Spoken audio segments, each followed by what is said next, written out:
Kolkata high court পশ্চিমবঙ্গের মুখ্যমন্ত্রী মমতা বন্দ্যোপাধ্যায় শালিকা কাজরি ব্যানার্জির রানী বিড়লা গার্লস কলেজের ম্যানেজমেন্ট কমিটি সভাপতি হিসেবে নিয়োগ নিয়ে প্রশ্ন তুলেছে। উল্লেখ করেছে যে এই পদের জন্য শিক্ষাক্ষেত্রে একজন ব্যক্তির প্রয়োজন।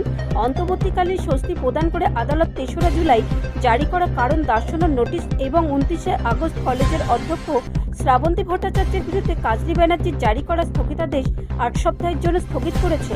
একই সাথে ইঙ্গিত দিয়েছে যে তার নিয়োগের বৈধতা বিচারিক তদন্তের প্রয়োজন।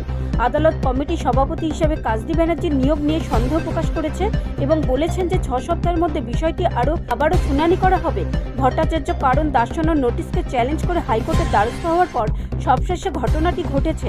মামলাটি প্রথমে বিচারপতি বিশ্বজিৎ বোস শুনানি করেন, যিনি একটি অন্তর্বর্তীকালীন আদেশ জারি করেন। অ্যাডভোকেট জেনারেলের যখন পদত্যাগ চেয়েছিলেন, বিচারপতি বোস অসন্তুষ্টি প্রকাশ করেছিলেন কিন্তু প্রত্যাহার করে নেন। পরে বিষয়টি বিচারপতি বিভাস পট্টনায়কের বেঞ্চে গৃহীত হয়। একই দিনে বিচারক ব্যবস্থাপনা কমিটির চেয়ারম্যানকে কারণ দর্শানোর নোটিশ জারি করেন এবং গৃহীত সিদ্ধান্তের উপরে সাময়িক স্থগিতাদেশ দেন।